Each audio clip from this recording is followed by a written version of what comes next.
বন্ধুরা, ভাবুন তো এমন একটি দেশ যেখানে অনেক মানুষের সবচেয়ে বড় সম্পদ কোনো বিলাসবহুল বাড়ি নয়, বরং হাজার হাজার গবাদি পশু।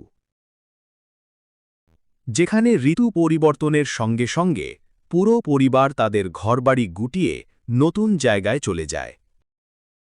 অবাক করার বিষয় হল, একবিংশ শতাব্দীতেও এই জীবনধারা শুধু ইতিহাসের অংশ নয়, বরং আজও বাস্তব। আজ আমরা ঘুরে দেখব মধ্য এশিয়ার বিস্ময়কর দেশ মঙ্গোলিয়া। বন্ধুরা, ভিডিওটির শুরু দিকে একটি ছোট অনুরোধ, আমাদের চ্যানেলটি সাবস্ক্রাইব করে পাশে থাকুন। জানব কিভাবে হাজার বছর ধরে যাযাবর জীবন টিকে আছে। তবে তাদের সবাই যে এরকম জীবনযাপন করে এমন নয়। কেন তারা স্থায়ী বাড়ি বানায় না? কি খায়? কিভাবে এত কঠিন আবহাওয়ায় বেঁচে থাকে এবং কি কারণে এই সংস্কৃতি আজও বিশ্বের মানুষের কাছে এত আকর্ষণীয়?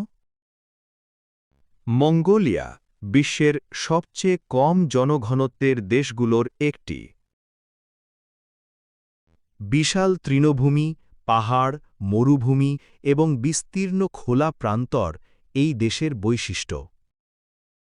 দেশের অনেক এলাকায় একের পর ১ কিলোমিটার পাড়ি দিলেও মানুষের বসতি চোখে পড়ে না। এই বিশাল প্রাকৃতিক পরিবেশই যাযাবর জীবনধারাকে টিকিয়ে রেখেছে। মঙ্গোলিয়ার বহু পরিবার আজও ভেড়া, ছাগল, ঘোড়া, ইয়াক, গরু এবং ২ কুঁজওয়ালা ব্যাকট্রিয়ান উট পালন করে। এই পশুগুলো থেকেই তারা দুধ, মাংস, উল, চামড়া এবং আয়ের প্রধান উৎস পায়। পশুর জন্য ভালো ঘাসের খোঁজেই তাদের বারবার স্থান পরিবর্তন করতে হয়। যাযাবরদের বাড়িকে বলা হয় গের, অনেকেই এটিকে ইউট নামেও চেনেন। এটি কাঠের কাঠামোর ওপর মোটা ফেল্ট ও কাপড় দিয়ে তৈরি একটি গোলাকার তাঁবু। এই নকশা এমনভাবে তৈরি যে কয়েক ঘন্টার মধ্যেই এটি খুলে ফেলা যায় এবং নতুন জায়গায় গিয়ে আবার বসানো যায়।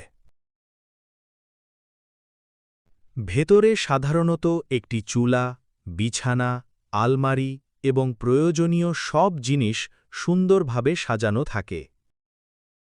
তাদের প্রতিদিনের জীবন শুরু হয় খুব ভোরে। পরিবারের সদস্যরা গবাদি পশু চড়াতে নিয়ে যায়, দুধ দোহন করে, খাবার তৈরি করে এবং পশুর যত্ন নেয়। শিশুদেরও ছোটবেলা থেকেই পরিবারের কাজে অংশ নিতে শেখানো হয়। অনেক শিশু খুব অল্প বয়সেই দক্ষতার সঙ্গে ঘোড়ায় চড়তে পারে। মঙ্গোলিয়ার সংস্কৃতিতে ঘোড়ার গুরুত্ব অসাধারণ। একটি ভালো ঘোড়া শুধু যাতায়াতের মাধ্যম নয়, বরং সম্মান ও ঐতিহ্যের প্রতীক। মঙ্গোলিয়ায় মানুষের চেয়ে ঘোড়ার সংখ্যা অনেক বেশি। ইতিহাসের বিখ্যাত শাসক চেঙ্গিজ খানের বিশাল সাম্রাজ্য গড়ে ওঠার পেছনেও দক্ষ অশ্বারোহী বাহিনীর গুরুত্বপূর্ণ ভূমিকা ছিল। খাবারের দিক থেকেও মঙ্গোলিয়ার মানুষ বেশ আলাদা। তাদের খাদ্য তালিকায় মাংস ও দুগ্ধজাত খাবারের আধিক্য দেখা যায়।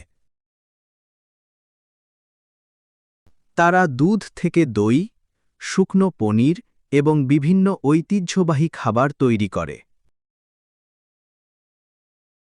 মঙ্গোলিয়ার শীত পৃথিবীর কঠিন শীতগুলোর একটি। অনেক অঞ্চলে তাপমাত্রা -30 থেকে 40 ডিগ্রি সেলসিয়াস পর্যন্ত নেমে যেতে পারে।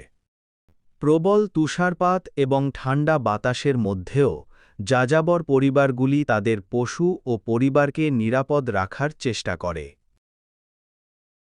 মঙ্গোলিয়ার সবচেয়ে বিখ্যাত উৎসব হল নাদাম। এই উৎসবে 3টি ঐতিহ্যবাহী খেলা সবচেয়ে বেশি গুরুত্ব পায়: ঘোড়দৌড়, কুস্তি এবং তীরন্দাজি। দেশের বিভিন্ন প্রান্ত থেকে মানুষ এই উৎসবে অংশ নিতে আসে। বর্তমানে রাজধানী উলানবাটর সহ বড় শহরগুলো দ্রুত আধুনিক হচ্ছে।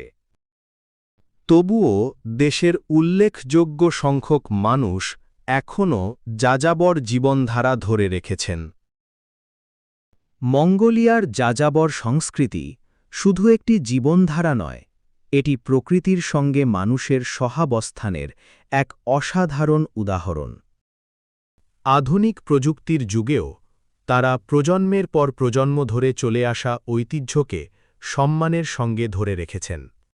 বন্ধুরা, মঙ্গোলিয়ার এই জীবনযাত্রার কোন বিষয়টি আপনাকে সবচেয়ে বেশি অবাক করেছে? আপনার মতামত কমেন্টে লিখে জানান। বন্ধুরা, তোমাদের বলছি, এই ধরনের আরও ভিডিওর জন্য চ্যানেলটা সাবস্ক্রাইব করে রাখো।